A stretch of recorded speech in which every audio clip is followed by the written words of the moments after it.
concrete floor systems, understand concrete reinforcement notations, understand reinforcing steel on prints, and read beam and column schedules, identify structural steel members. Okay. So here are some technical terms. Beams.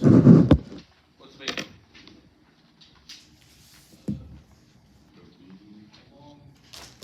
Big structural hole. Not in a wall. That's a column. That's a column. If it's vertical, it's a column. It's in the ground. They run across floors. That's a beam. Okay? They're horizontal members. Okay?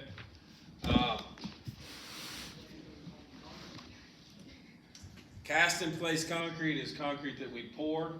Oh, I got your emails over break. Oh, thanks. I haven't graded them yet, but I got them.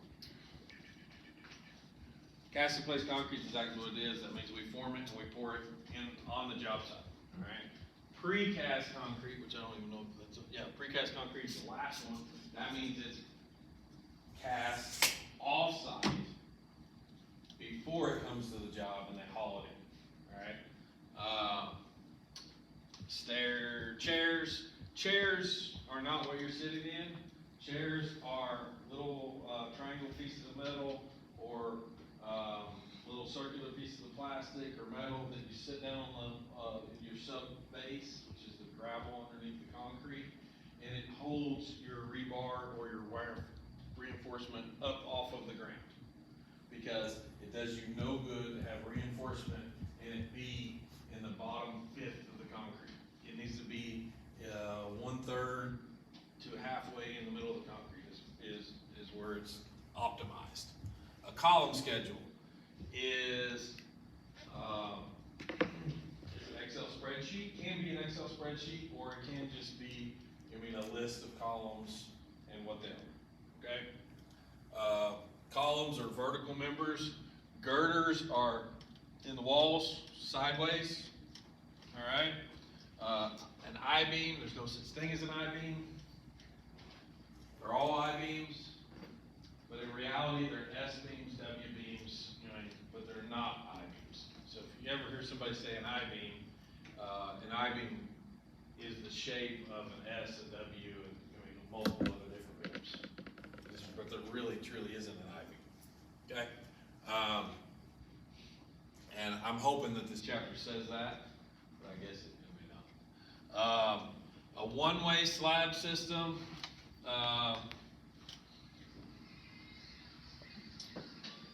That's where you have concrete cast in place that run one direction, but they're concrete beams that are poured in with the floor. And then an open web steel joist is, they're going to show you a picture, I'm sure. Pre-tensioned and post-tension slabs. Have we talked about that? In this class? So, you know what it is? A post-tension slab. Okay. So, you take cables or rebar and you put it in the concrete. All right. Post-tension means that you put it in a sleeve and you run the cable through the sleeve. You got a big nut on both ends, and after you pour the concrete, it's post. You put a big nut on both ends with a hydraulic impact, and you tighten that cable up and you lengthen it, and you put tension on the concrete through that cable that runs through the concrete. Pre-tension means that you put a piece of cable or a rebar in and you pull it before you pour. That's the reason why it says pre. You pour the concrete around it, and then you let the pressure off of the cable, and it tensions the concrete itself, and you don't have to have nuts on it. The difference between the two is post-tension, you can go back and tighten as much as you want, whenever you want. Pre-tensioned, once you pour the concrete, you let the pressure off of it, it's done. There's no more changing or adjusting. Make sense? Precast concrete is poured on. All right. Technical terms: pre-stressed, Pretensioned. Reinforced concrete means it has rebar or wire mesh in it. Splicing is whenever you, there's some of this stuff will be easier to go through later. Splicing is you have two pieces of rebar, okay? Typically, don't quote me on this, but typically it's 20, 25. I think it's 25. I'm pretty definite. It's 25 times the thickness. Don't quote me on that though, okay? Maybe the chapter will tell us. But splicing is if I have a 1/2 inch rebar, okay, and I've got to make, you know, if this one's going to run out, you know, and so that it doesn't reach the end, I've got to lap the rebar, and I believe, and I might be wrong on this because for some reason my brain's wanting to say 50 or 20, but I'm calling it 25 because that's an average of 25 times the thickness of the bar. So, and I don't think that's right. I think it's 50 times, let's stick with that for now. So 25 times 1/2 inch would be 12.5 inches. So you would have to overlap it 12.5 inches when you pour the concrete. You can't butt them up against each other because then the concrete will crack between the two of them, and the concrete can fall apart. So they have to lap. That's what splicing is. There's some other splicing where you can actually put them together and weld them, and they also have splicing that you can put them together with nuts and unions, and you actually put them together like that. There's some really cool welding ones. I don't know if you guys have ever seen it, but they take a rebar and they put another rebar, especially for vertical, they do this a lot of vertical, and they put another rebar on top of it, and then they put a cap around it, and they fill that cap full of welding flux, and they put an electrode connector on the bottom of it and an electrode connector on the top of it, and it superheats between the two, and that welding flux causes it to weld, and then you take a hammer and knock this sleeve off the outside, and it's welded together. It makes you physically, it just superheats it together. It's pretty neat. Structural steel is, you know, anything like this, rebar, the skeleton of a building. Ties are what you hold rebar in with. Truss, you know what truss is. Two-way slab is a waffle system. So you pour a slab above our head, and if this was all concrete above us, these beams and the floor deck up above it, this would be a one-way system. And then if it's got beams that run both directions, I call it a waffle slab, but it's also called a two-way system. So you have beams running both directions that are cast in place on the job site. An example of that a lot of times is a parking garage. You ever been in a parking garage where you look up and it looks like a waffle? You have to look around. Most parking garages look like that. And I'm sure there's gonna be some pictures. Well, they got waffle slab underneath it. Wide flange beam. All right, structural systems. Guys, we're mainly talking about commercial here. We're not talking residential. If they bring residential back into it, great, but you know, for the most part, when we're talking about structural system, we're not talking about 2x4s. And 2x4s are what we build houses on, okay? Heavy commercial, industrial, it says large residences or light commercial, might be. In Southern Illinois, I've never really seen a steel residential house. I don't mean metal studs, I mean steel. There's some metal stud houses here in Carterman. They were built in the early 80s. There was a contractor came in and tried to get everybody to get away from wood and everything else. You know, it just doesn't make sense. They've also got some pre-made panels houses that are here in town, but they didn't take off because they're not very, one thing about residential is if you build it where it's difficult to make changes, it won't go over very well. Because people like to add on to their house, and they like to throw another window in there, they like to make changes. And if it's not very, that's the reason why wood is so prevalent in residential, is because it's easy to make changes. You can add to, subtract from, it's not super heavy. You know, I mean, any one of us could go in with a Sawzall and rip out a bottom of a window, make it into a door, anyway, no problem. But commercial is a completely different story. You can't just start coming in here and going, hey, I want a skylight in here that's 8x8. It won't work. The whole building will fall.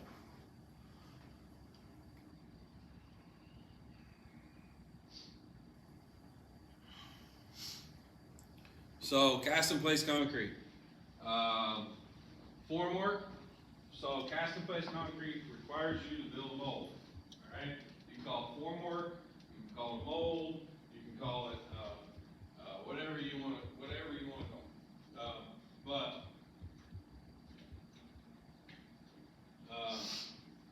you have to build a mold because you're going to take liquid form concrete and you're going to put it into that mold, whatever it might be, whether it be forms, walls, whatever it is, and it's going to set up, and you have to hold that liquid until it sets. I can make just about any shape or size mold that I want. That's the reason why we can pour total buildings. Fainer Halls, everybody ever been to SIU? You ever been here, Zach? This is the worst built building in the planet. It's terrible. It's terrible. Fainer Hall at SIU, have you ever been there? It's the engineering building, right? What is it? Is it the architectural building? I want to say that maybe it's changed since I've been 30 years since Why does that there sound was some familiar? engineering classes there because I had to take a couple classes. Maybe it wasn't engineering. Maybe it was accounting. But anyway, I had to take some classes in there. Worst building ever. Okay, I mean, it's gonna be there forever because it's all cast in place concrete. The problem that they have with it is SIU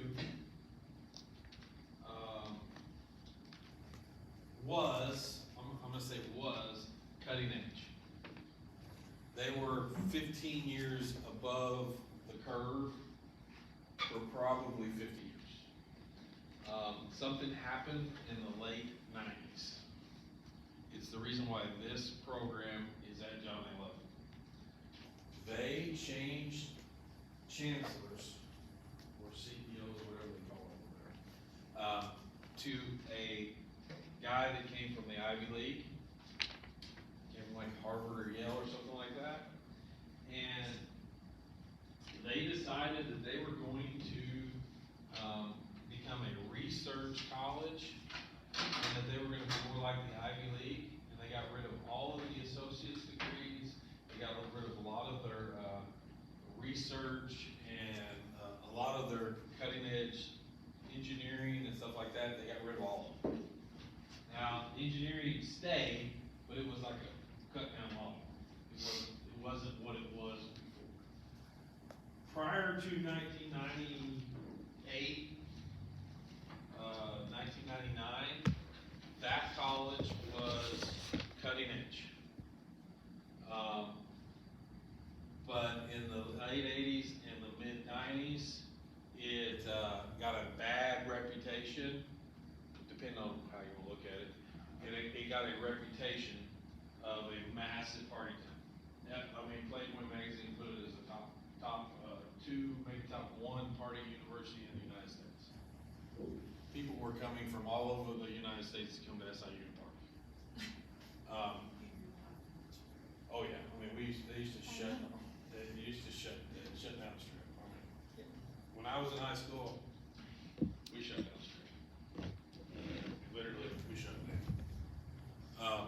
But what happened whenever this new chancellor came in Carbondale was mad, and, you know, and they wanted to get rid of all this stuff, and they thought that by getting rid of all associates programs and a bunch of this other stuff, and becoming more Ivy League, but what they did was they got rid of all their innovation and their cutting edge stuff.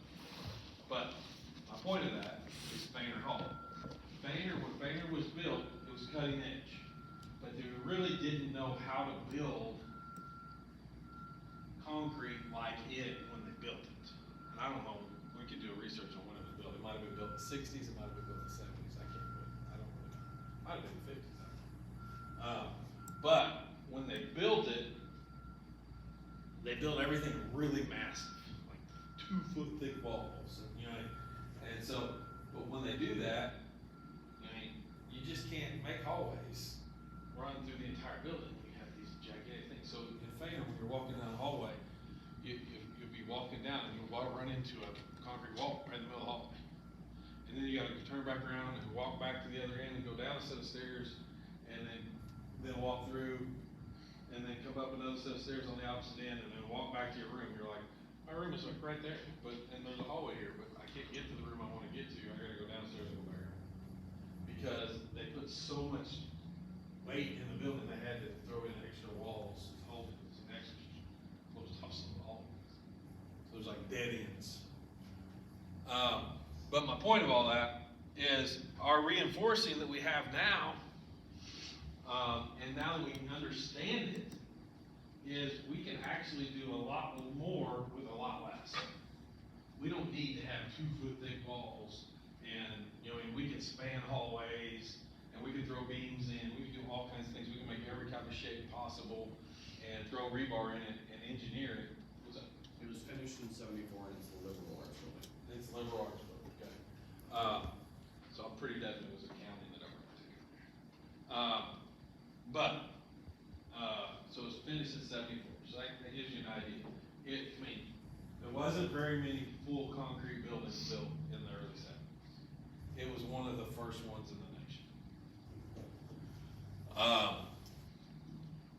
But now, we're so much better at cast in place concrete in our engineering, that, you know, now imagine, you know, this is a crane, and this is the hopper. So, you know, when we start getting up in the air, we gotta take that concrete way up. So cast in place can become expensive.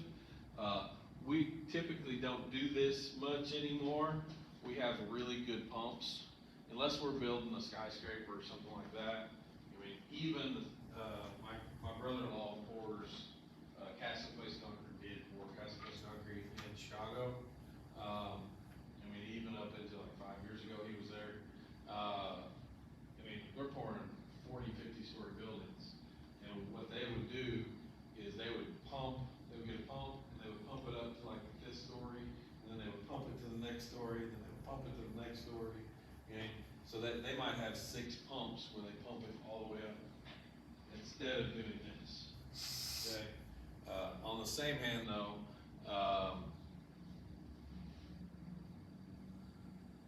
they don't,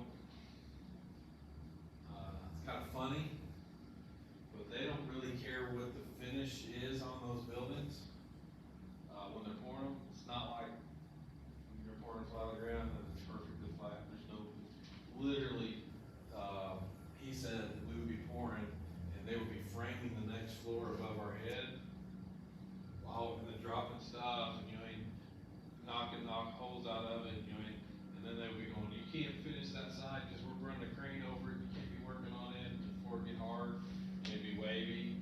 And he said they would just come in and either grout over the top of it, make it flat, or grind it, and, you know, it was just get it down and get it up and go as fast as you can go. And they weren't overly concerned about, you know, it being a good flat floor that put carpet on. They would either grout it, latex fill it, or they would grind it. I mean, he said we'd be working, getting areas right, and then they would be like, well, we can't stop the job from forming the next floor, and we're swinging beams over that, so you can't finish that over there. just neat things that happen on big jobs. This is precast, pre-tension, post-tension, transported to the site. So they pour this at a factory. The advantages of pouring at a factory are you have your concrete on site, you have your rebar on site, you have people that you have a controlled environment. So even if it's 0 outside, you can continue to pour, so you can stay on schedule. Disadvantages of hauling, they're heavy, you gotta have cranes.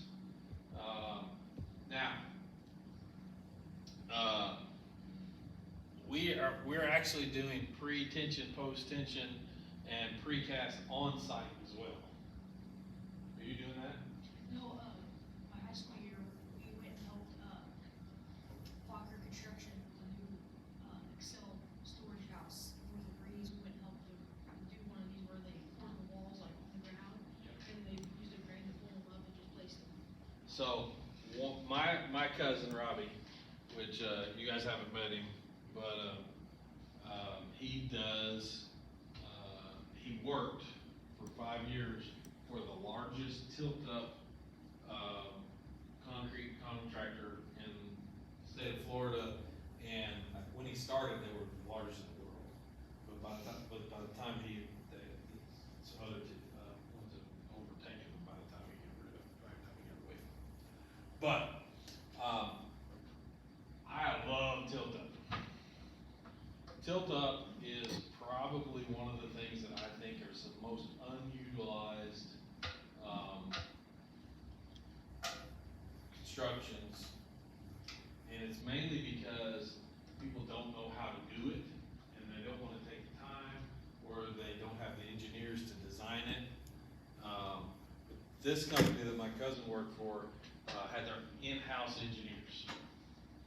So they designed it, and then you gave them the plans of the building, they designed it, they ran the calculations on it. Basically what you do, it's called reverse forming, alright? So you build a mold, the exact opposite of what you want it to look like. So if, you have, one of the coolest things I've ever seen in my life, guys, and I mean literally one of the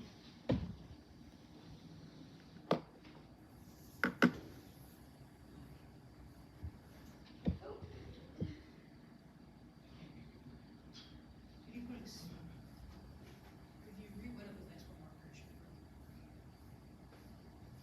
There should be spray in there. See spray laying around here?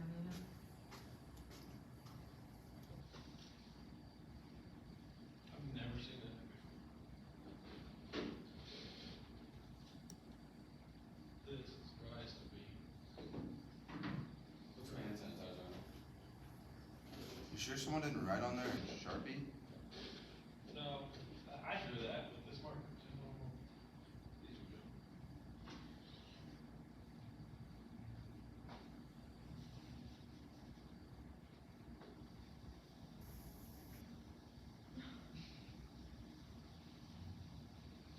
That's good. I'll let them do that. Anyway,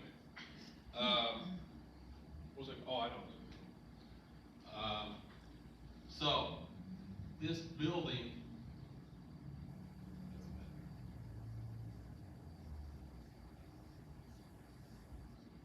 Okay,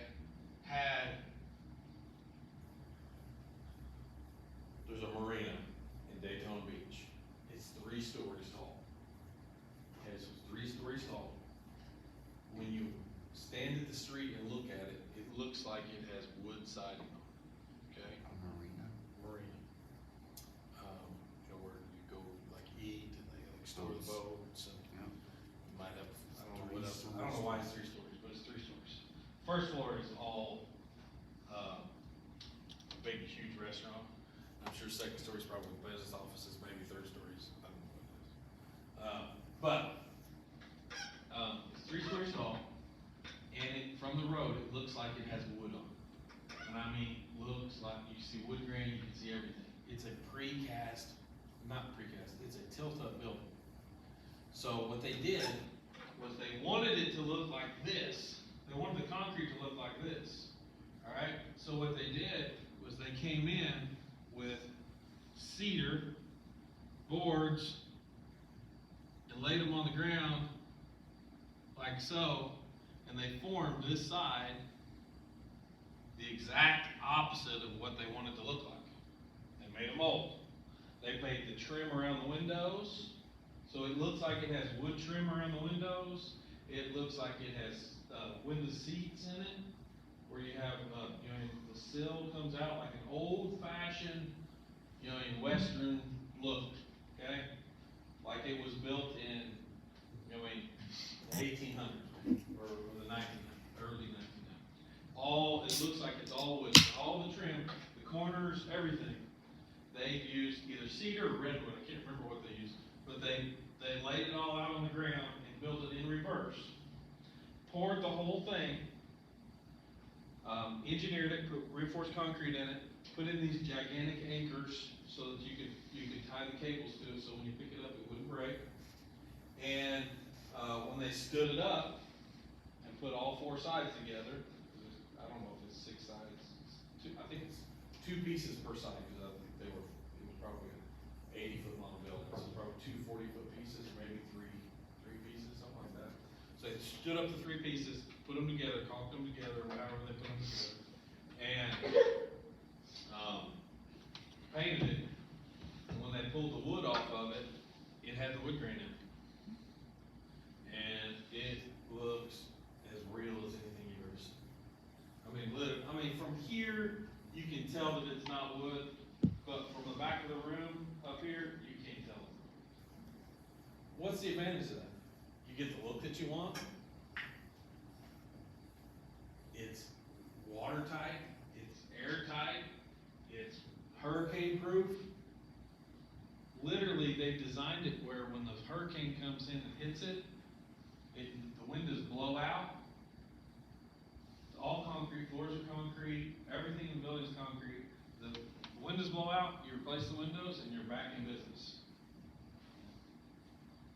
Pretty amazing. But that's called reverse forming, and they can pre-tension, post-tension, and tilt up construction. It's it's an interesting way of building, and what we're finding is a lot of these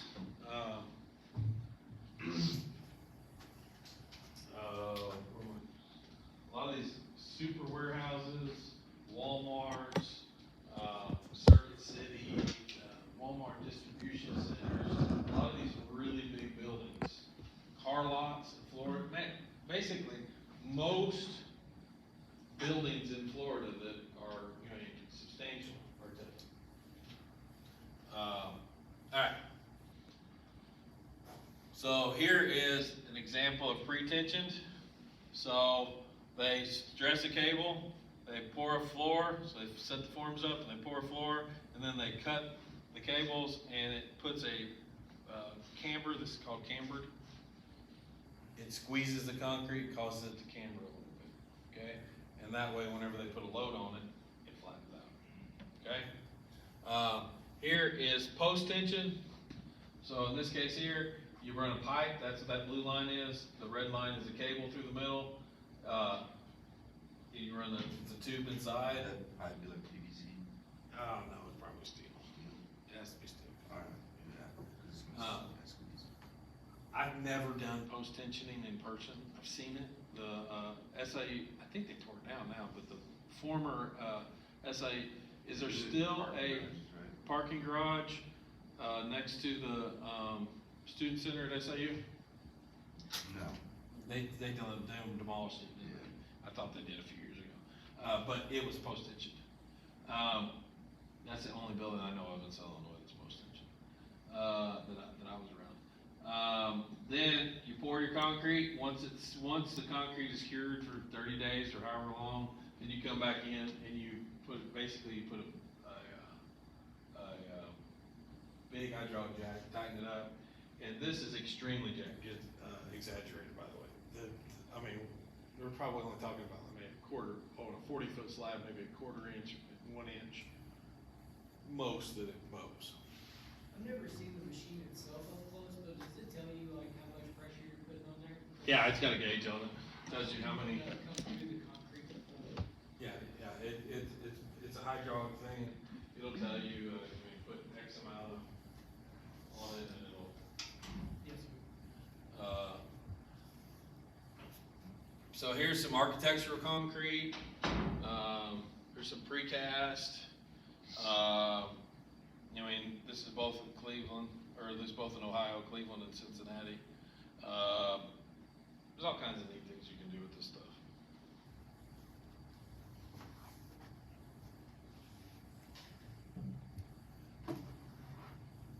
Now with some of the, all right, you got the reverse forming that we just talked about, and then you got the integral color that we put in concrete, and and staining that we do with concrete. There's all kinds of stuff that we can do with it that we're going to be, that's going to take over the market. Eventually. Why does it take over the market? Mainly because concrete's permanent. I mean, as permanent as anything can be. Concrete is that. It doesn't rot, it doesn't, it does crack, but done correctly, it should be minimized. But a lot of this stuff is gonna last well beyond our lifetime. And when you can color it and stamp it and stain it, now it's finished product when it's done. You don't have to worry about carpet work like right here. If we were to build this building today, I would severely suggest that they do a colored concrete flooring. The only reason that we would do carpet is to cut down on echo. That's the only reason to have carpet.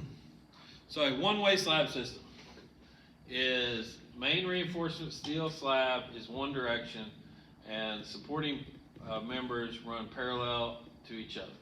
A two-way slab is main reinforcement steel spans are in two directions with a flat slab system. And a waffle slab is a type of two-way slab that uses pans or domes to form the structure. All right, so hopefully they got a picture of it. All right, so this is a one-way system. So these are actually beams that are poured out of concrete. So they formed this all up. They reverse formed it, made a mold, and they poured them full. These will have rebar in them. This is a concrete beam. It's spanning this direction. This is a girder. A girder supports beams. Okay. So a girder holds beams typically. In pole barns, a girder is on a wall. But for the most part, in structure, a girder runs horizontal, and holds beams. Okay? Here is a two-way system. Now we have columns and a flat plate or a flat slab with drop plates. And here is another form of a two-way system, and where they actually come in here with columns, and then they pour these, and these are just pre-made domes that they sit down and they screw to the deck, and then they pour over the top of them, and then whenever they pull the forms out, the dome pops out. It's, you guys know what I'm talking about now by waffle?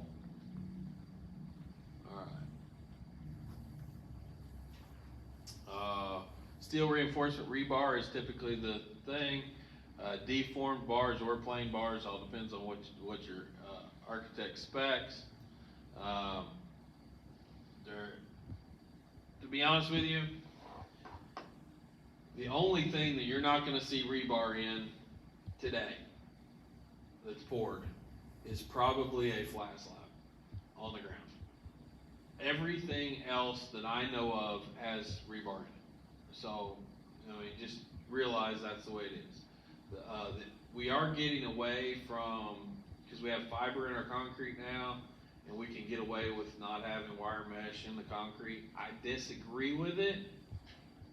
Has anybody ever tore out any concrete with rebar in it? It is a freaking bear. Sometimes you're out there with a cutting torch, cutting it, okay? Have you ever tore apart concrete with wire mesh in it? Alright? Have you ever tore out any concrete with fiber in it? It's pretty easy to tear out. I mean, literally you break it with a jackhammer and it's broke and there's nothing holding, those fibers don't, they're microfibers. And I used to think that they were lying to me, okay? Because you have a coarse fiber and a microfiber. And to be honest with you, for the first year that they had microfiber, I thought that they didn't put the fiber in the concrete and they were lying to me, saying it was microfiber. Because you can't see it, okay? Because when they first came out with fiber, it was coarse fiber. And when you would broom it, it would ball up on your broom. You could see it. Whenever you would, it would be on your boots. When you'd finish it, it'd roll up in hay. If you had a machine running across top of it, it'd be like little things of hay up on top of the concrete, sticking out of the concrete. Microfiber is what it is. It's little bitty. You can't tell it's in there. When you finish it with a real hard thing, you might see a little bit of it on the top. Very little, if any. Most of the time, if you hard trowel it, it's going to disappear. It's going to burn before you can even see it. So I really thought that when they first started, when I first ordered the concrete, the first time I seen microfiber, I go, "Hey, it's supposed to have fiber in it." Like, "Yeah, it's got fiber in it." I go, "There's no fiber in this." And he goes, "It's microfiber. You can't see it." I was like, "What? You're lying to me. You just forgot to put the fiber in. You don't want to go back." "No, it's microfiber. You can't see it." I'm like, anyway, the reason why I use it and I don't use wire mesh, because I haven't had much issue with it cracking and separating, but I can tell you when you tear it out, you can't tell there's anything in it. It tears out just like if it didn't have anything in it. So that is an advantage. If it holds together, which I haven't, I've been pouring it for 15 years, 20 years. I haven't really had to go back and fix, like separate, but guys, if you do a good job doing prep, most of the time it doesn't separate, okay? Identification of rebar, we already been over that. The bar size is done by numbers. You have carbon steel, low alloy, and axle steel, which is S, W, and A. Here's some different shapes and different deformations and sizes. I don't know.